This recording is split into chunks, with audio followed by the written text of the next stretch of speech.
بسم الله الرحمن الرحيم ألف لام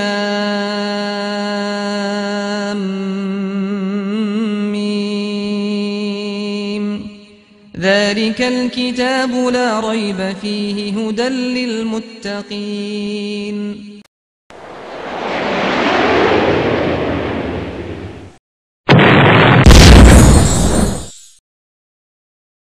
نسیمہ جانب بطحا گزر کن ز احوال محمد را خبر کن ببرئی جان مشتاقم دراجا ہدائے روضہ خیر البشر کن یا خیر من دفنت فی البقاء اعظمه فطاب من طیبہن القاع والاکم بقاع اعظمه فطاب من طیبہن القاع والاکم نفس الفدا بقبر انت ساکن فیہ العفاف وفیہ الجود والکرم.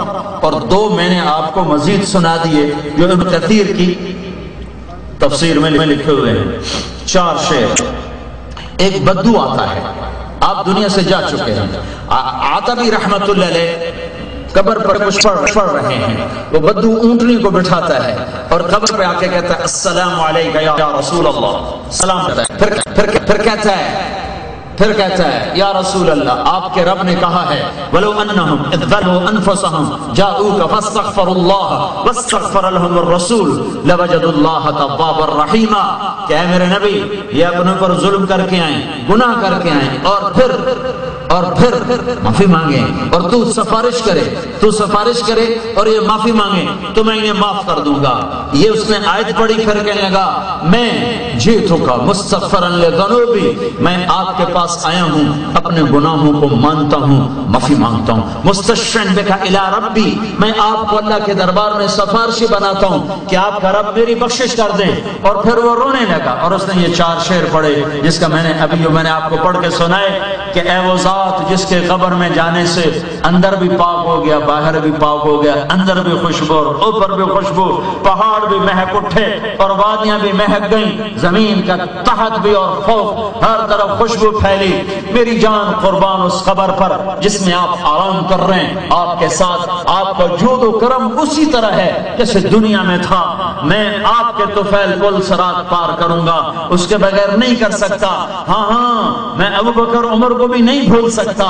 آپ پر اور ابو بکر پر اور عمر پر جب تک قلم کار کا قلم چلتا رہے میرا سلام آپ کو پہنچتا رہے. یہ اشعار کہے اور آنسو پوچھتا ہوا اونٹنے کو چل دیا. ابھی وہ اونٹنی پہ بیٹھ رہا ہے کہ عطبی پر ایک دم نیند آئی، ایک دم اونگ آئی. فوراً اللہ کے نبی کی خواب میں زیارت ہوئی کہ عطبی اٹھو اور اس بدو سے کہہ دو تیری فریاد پہنچ گئی اور تیری بخشش ہو گئی. تو اس خطے کا تو کوئی مقابلہ نہیں ہے. اور مولویوں نے کئی حکایتیں بدویوں کی مشہور کر رکھی ہے.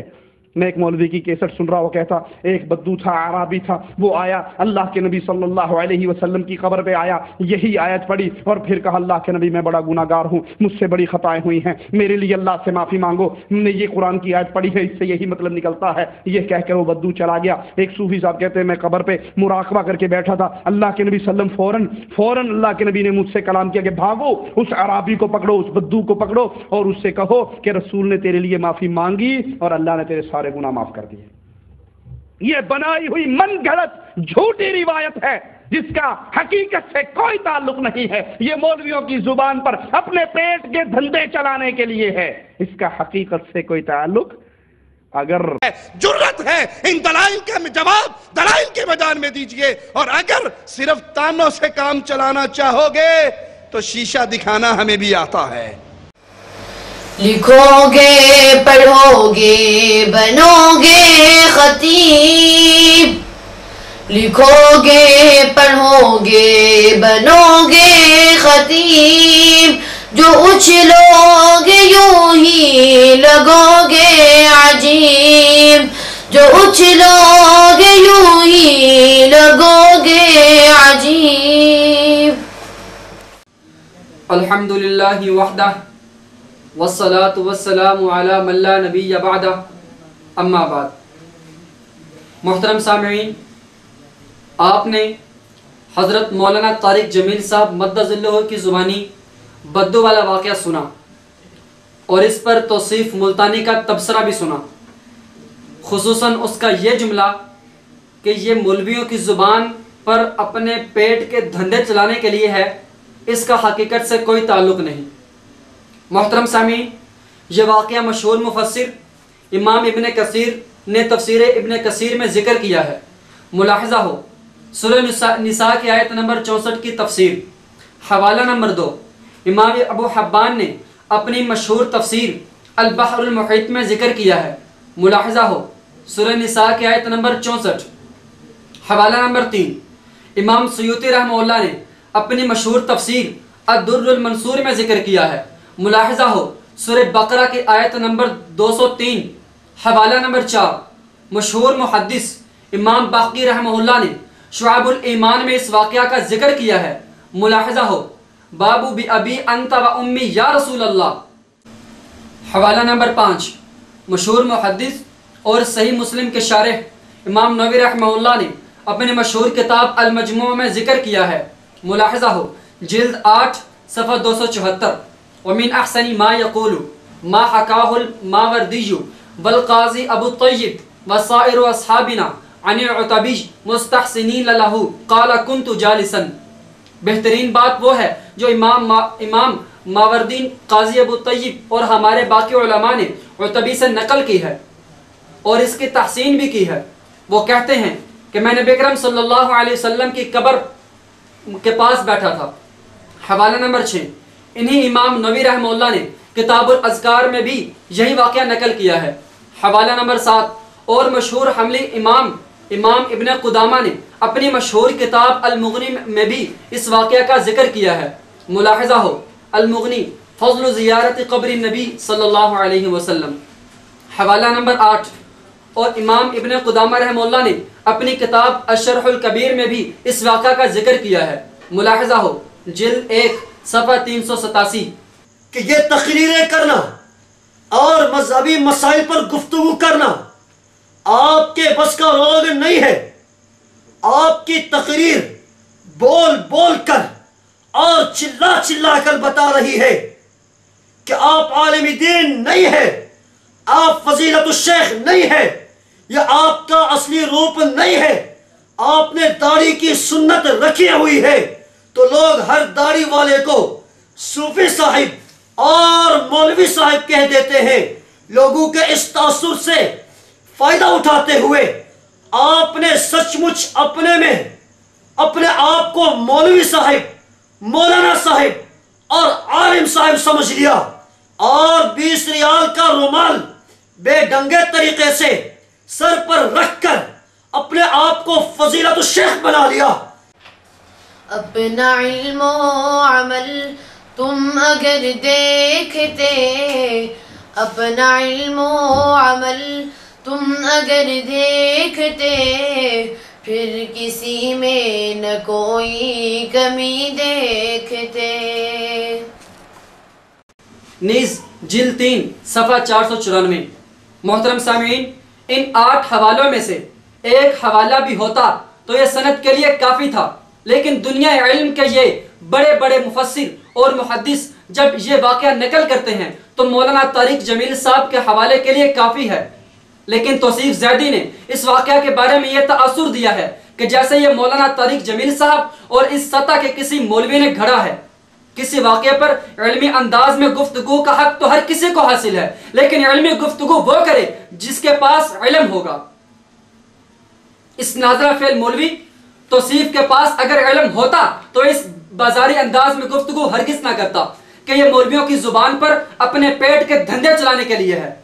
محترم سامعین، شاید اس نادان توصیف کو یہ بھی علم نہیں کہ اس کے اس جملے کی چوٹ کہاں کہاں لگ رہی ہے۔ کیا اس کی یہ حیثیت ہے کہ وہ مفسر قرآن امام ابن کثیر رحمہ اللہ کے بارے میں یہ جملہ کہے؟ کیا اس کا یہ علمی مقام ہے کہ وہ مفسر قرآن امام ابو حبان رحمہ اللہ کے بارے میں یہ جملہ کہے؟ کیا اس ناظرہ فعل مولوی کی یہ حیثیت ہے کہ وہ امام سیوطی رحمہ اللہ کے بارے میں یہ جملہ کسے یا امام باقی کے بارے میں یہ گستاخی کرے؟ کیا اس جاہل توصیف کو یہ حق ہے کہ وہ امام نووی رحمہ اللہ اور امام ابن قدامہ رحمہ اللہ کے بارے میں یہ گستاخانہ جملہ کہے؟ پنجابی کا محاورہ ہے، ذات دی کوڑ کر لی تو شیطینہ نو جپے۔ اے توصیف تیری حیثیت بقول شاعر، نہیں ملتی روٹی جنہیں پیٹ بھر کے، نہیں ملتی روٹی جنہیں پیٹ بھر کے، وہ گزران کرتے ہیں سویب کر کے، وما علینا الا البلاغ۔ دیکھنے والے ہوش میں رہنا، دیکھنے والے ہوش میں رہنا، سب دھوکا ہی دھوکا ہے۔ دیکھنے والے ہوش میں رہنا، سب دھوکا ہی دھوکا ہے۔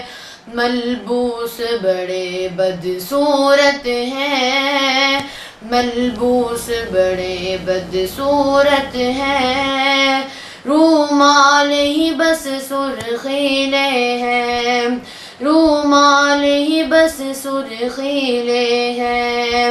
یہ لوگ بڑے بدصورت ہیں، یہ لوگ بڑے بدصورت ہیں، جبے ہی بس بھڑکیلے ہیں، جبے ہی بس بھڑکیلے ہیں۔